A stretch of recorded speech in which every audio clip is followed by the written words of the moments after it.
एक गांव में एक ब्राह्मण परिवार रहता था। वह बहुत सज्जन थे, लेकिन अत्यंत ही निर्धन थे। फिर भी वह ब्राह्मण जो भी कमाई करता था, उसका बहुत सारा भाग वह दान पुण्य कर दिया करता था, जिसके कारण उसकी पत्नी उसे अक्सर ही सुनाया करती थी, अजी जा रहे हो, कहीं ऐसा मत करना कि सारे पैसे कहीं बांट आना। हम भी तो हैं घर में, बेटा बड़ा हो रहा है, उसकी भी तो जरूरतें हैं। जब भी वह ऐसा कुछ कहती थी तो उसका पति उससे कहता था कि मैं जात का ब्राह्मण हूँ, मुझे दान पुण्य भी करते रहना है ताकि मैं अपने सारे कर्ज चुकता करके इस दुनिया से जाऊँ, और मैं ऐसा कुछ ना करूँ जिससे मेरे बेटे को मेरे द्वारा किए पाप का कर्ज अदा करना पड़े। अजी कैसी बातें करते रहते हो, सारी दुनिया क्या दान पुण्य ही करती है, कुछ तो हमारे लिए भी बचाया करो। समय बीतता है। एक बार उसके पिता बीमार पड़ते हैं और बिस्तर पकड़ लेते हैं और एक दिन उनकी मृत्यु हो जाती है। बेटा रो रो कर हलकान होता है और अपनी माँ से पूछता है कि माँ पिताजी को क्या हो गया, वह कहाँ चले गए। तब उसकी माता कहती हैं कि वह तो यमराज के पास यमलोक चले गए। बेटा कहता है कि मैं पिताजी के बिना नहीं जी सकता, मैं यमपुरी जाऊंगा और अपने पिता को वापस लेके आऊंगा। उसकी माँ उसे बहुत समझाती है, लेकिन वह नहीं मानता।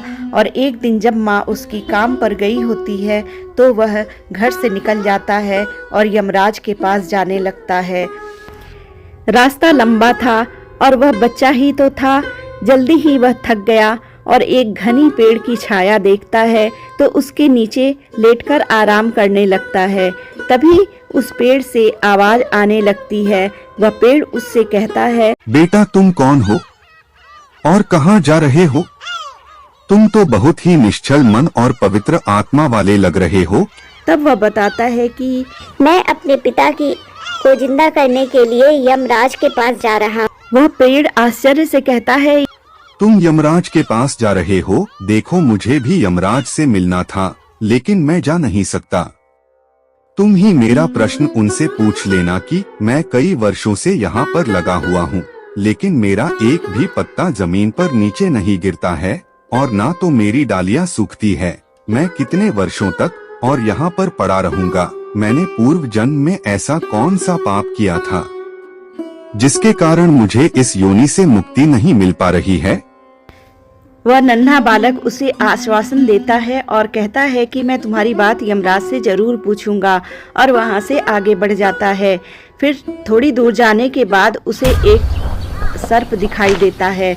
वह उस सर्प को देखकर डर जाता है। वह बहुत ही उम्रदार लग रहा था और वहाँ से भागने ही वाला था। तभी वह सर्प मनुष्य की आवाज में बोलने लगा, बेटा तुम मुझसे डरो मत, मुझे इतना बताओ कि तुम कौन हो और कहाँ जा रहे हो? तो वह कहता है कि मैं यमराज के पास जा रहा हूँ, मेरे पिता की मृत्यु हो गई है, मैं उन्हें लेने जा रहा हूँ। तब वह सर्प उससे कहता है कि बेटा तुम यमराज से मेरा एक प्रश्न पूछ कर आना। मैं कई वर्षों से यहाँ पर पड़ा हुआ हूँ, मेरे से अब चला भी नहीं जाता। मेरे शरीर में इतनी भी जान नहीं है कि मैं थोड़ा सा भी चल फिर सकूं। मैंने अपने पूर्व जन्म में ऐसा कौन सा पाप किया था जिस कारण से मुझे इस योनि से मुक्ति नहीं मिल पा रही है? इसका कौन सा कारण है? वह बालक कहता है कि ठीक है सर्पराज, मैं आपकी बात यमराज से जरूर पूछूंगा। और फिर वह वहां से आगे बढ़ जाता है। जब वह और दूर जाता है तो उसे एक किसान दिखाई देता है और वह उससे पूछता है कि हे बालक, तुम कौन हो और तुम कहाँ जा रहे हो? तब वह कहता है कि मैं एक गरीब ब्राह्मण बालक हूँ, मेरे पिता की मृत्यु हो गई है, मैं यमराज के पास जा रहा हूँ अपने पिता को वापस लेने, क्योंकि हम बहुत गरीब हैं, पिता ही कमाते थे, अब हमारे घर में कोई कमाने वाला नहीं है। तब वह किसान उससे कहता है कि अच्छा तुम यमराज के पास जा रहे हो तो तुम मेरा ये प्रश्न उनसे जरूर पूछना। कई सालों से यहाँ मैं चलते हुए राहगीरों की प्यास बुझाने के लिए बावड़ी खुदवा रहा हूँ, लेकिन इसमें पानी अभी तक नहीं निकला है। मैंने अपने पूर्व जन्म में ऐसा कौन सा पाप किया था जिस कारण से इस बावड़ी में अभी तक पानी नहीं निकला है? मैंने इसमें बहुत सारे पैसे भी खर्च कर दिए हैं, इसका क्या कारण है? वह बालक उसे आश्वासन देता है और आगे निकल जाता है। थोड़ी ही दूर जाने के बाद उसे एक तालाब दिखाई देता है और उसमें एक बतख थी। बतख उसे देखकर पूछने लगती है, बेटा तुम कौन हो, कहाँ जा रहे हो? वह वही अपनी बात बताता है कि मैं यमराज के पास जा रहा हूँ।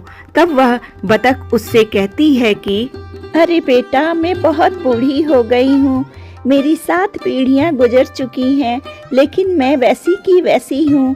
मैंने पिछले जन्म में ऐसा कौन सा पाप किया था जिसके कारण मेरी मुक्ति नहीं हो पा रही है।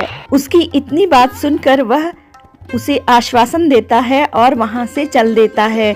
चलते चलते वह यमपुरी पहुंच जाता है। वह यमराज के पास जाता है और उनसे कहता है, यमराज जी, मैं एक गरीब ब्राह्मण बालक हूँ। मेरे पिता आपके पास आ गए हैं। यह मेरी माँ ने मुझे बताया है। हमारे घर में मेरे पिता ही कमाते थे, जिससे हमारा घर चलता था, लेकिन उनकी मृत्यु हो जाने के कारण अब हमारे घर में कोई कमाने वाला नहीं है। हम लोग भूखों मर रहे हैं। फिर यमराज उससे कहते हैं कि ठीक है, मैं तुम्हारे पिताजी को घर पर भेज दूंगा। पहले तुम यहाँ पर बैठो, तुम्हें और क्या चाहिए? यमराज की बात सुनकर वह बालक किसान, वृक्ष, सर्प, बतख की बात यमराज से पूछता है। यमराज उसका उत्तर देते हैं और फिर उसे कहते हैं कि यमराज ने कहा कि बेटा, तुम जाते समय उन सबको उनके प्रश्नों के उत्तर बताते जाना। तुम अपने घर पर जाओ, तुम्हारी माँ तुम्हारा इंतजार कर रही है। तुम्हारे पिताजी तुम्हारे घर पर पहुँच जाएंगे। इसके बाद वह लड़का यमराज को प्रणाम करके आगे चल पड़ा। चलते चलते उसे सबसे पहले वही बतख मिली और उसने उससे पूछा, बेटा, क्या तुमने मेरा प्रश्न यमराज से पूछा था? तब वह बालक कहता है कि हाँ, मैंने आपका प्रश्न पूछा था और यमराज ने कहा कि आपके अंदर एक अमृत है। जब तक वह अमृत आप दूसरे को नहीं दोगी, तब तक आप ऐसे ही बेचैन रहोगी और आपकी मुक्ति नहीं होगी। यह सुनकर बतख कहती है कि अरे बेटा, मैं यह अमृत किसे दूंगी? तुम ही यह अमृत क्यों नहीं ले लेते? जैसे ही वह उस बालक को अमृत देती है, वह मुक्त हो जाती है और उसे मोक्ष मिल जाता है। फिर वह बालक आगे चलता है। आगे जाने के बाद उसे वही किसान मिलता है और उससे कहता है कि अरे बेटा, क्या तुमने मेरा प्रश्न यमराज से पूछा? तब वह बालक कहता है कि हाँ, मैंने यमराज से आपका प्रश्न पूछा तो यमराज ने कहा कि आपके घर में एक जवान लड़की है। पहले आप उसका विवाह करो, कन्यादान करो। इससे आपकी बावड़ी में पानी आ जाएगा और भगवान भी खुश हो जाएंगे। तब वह किसान कहता है कि मैं अपनी लड़की के लिए वर कहाँ ढूंढने जाऊंगा? तुम तो बहुत अच्छे बालक हो और देखने में भी सुंदर हो। मेरी तरह तुम भी ब्राह्मण हो। ऐसा करो, तुम ही मेरी बेटी से ब्याह कर लो। फिर वह अपनी बेटी का ब्याह उससे कर देता है। जैसे ही वह अपनी बेटी का कन्यादान करता है, चमत्कार होता है और बावड़ी में पानी भर जाता है। फिर वह उसकी बेटी को लेकर आगे चल पड़ता है। जब वह थोड़ी दूर जाता है तो उसे वही सर्प मिलता है। वह सर्प उससे पूछता है कि क्या तुमने मेरा प्रश्न यमराज से पूछा? तब वह बालक कहता है कि हाँ, मैंने यमराज से आपका प्रश्न पूछा था तो यमराज ने कहा है कि आपके अंदर जो मणि है वह आप किसी को दे नहीं रहे हो, इसलिए आप बेचैन हो और इतने दिन से आपकी मुक्ति नहीं हो रही है। फिर वह सर्प कहता है कि मैं किसे ढूंढने जाऊंगा और किसे अपनी मणि दूंगा? ऐसा करो कि तुम ही मेरे से यह मणि ले लो। और फिर जैसे ही वह उस बालक को अपना मणि देता है तो उसकी मुक्ति हो जाती है। इसके पश्चात वह मणि लेकर अपनी पत्नी के साथ आगे जाता है और जब वह उस वृक्ष के पास पहुंचता है तो वृक्ष उसे रोकते हुए पूछता है कि अरे बेटा, क्या तुमने यमराज से मेरा प्रश्न पूछा था? तब वह बालक उस पेड़ से कहता है कि हाँ, मैंने यमराज से तुम्हारा प्रश्न पूछा था तो यमराज ने कहा कि पिछले जन्म में तुम बहुत बड़े ज्ञानी थे और तुम्हारा काम शिक्षा देना था, लेकिन तुम छोटे छोटे बच्चों को पढ़ाते नहीं थे, उनसे काम कराते थे और तुमने अपना कर्तव्य का निर्वहन ठीक से नहीं किया। तुम तो बहुत बड़े विद्वान थे, लेकिन तुमने अपना ज्ञान किसी को नहीं दिया और उन्हीं बच्चों के शाप के कारण तुम्हारी यह स्थिति हुई है कि तुम्हें मोक्ष की प्राप्ति नहीं हो रही है, तुम्हें इस जीवन से मुक्ति नहीं मिल रही है।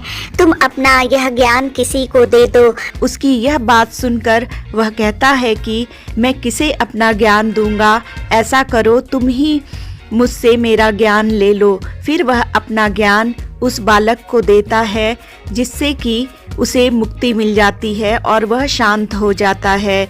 इसके बाद वह बालक उस लड़की के साथ जिससे उसने विवाह किया था अपने घर जाता है। जब वह अपने घर जाता है तो उसकी माता उससे पूछती हैं कि बेटा यह कौन है।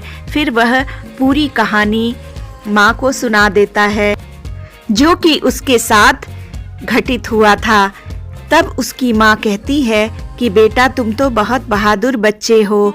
फिर पिता के बारे में पूछने पर वह कहता है कि माँ, अब मुझे पता चल गया है कि पिता पर कोई भी कर्ज नहीं था और उनके पुण्य कर्मों का फल मुझे मिला है। देखो, यह मुझे चमत्कारिक मणि भी मिल गई है और यमराज ने मुझे बहुत आशीर्वाद दिया है। और माँ, अब मैं जान गया हूँ कि जीवन के साथ साथ समय पर मृत्यु भी बहुत जरूरी है, क्योंकि जिनकी मृत्यु नहीं होती है वह बहुत कष्ट भोगते हैं।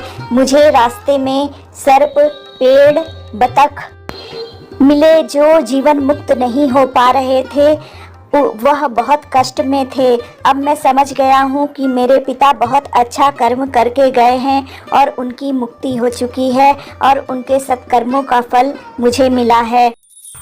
मित्रों, इस तरह उस छोटे बालक को मृत्यु का रहस्य पता चल जाता है और फिर वह कभी भी परेशान नहीं होता और अपने कर्तव्यों का निर्वहन करते हुए एक अच्छा जीवन व्यतीत करता है।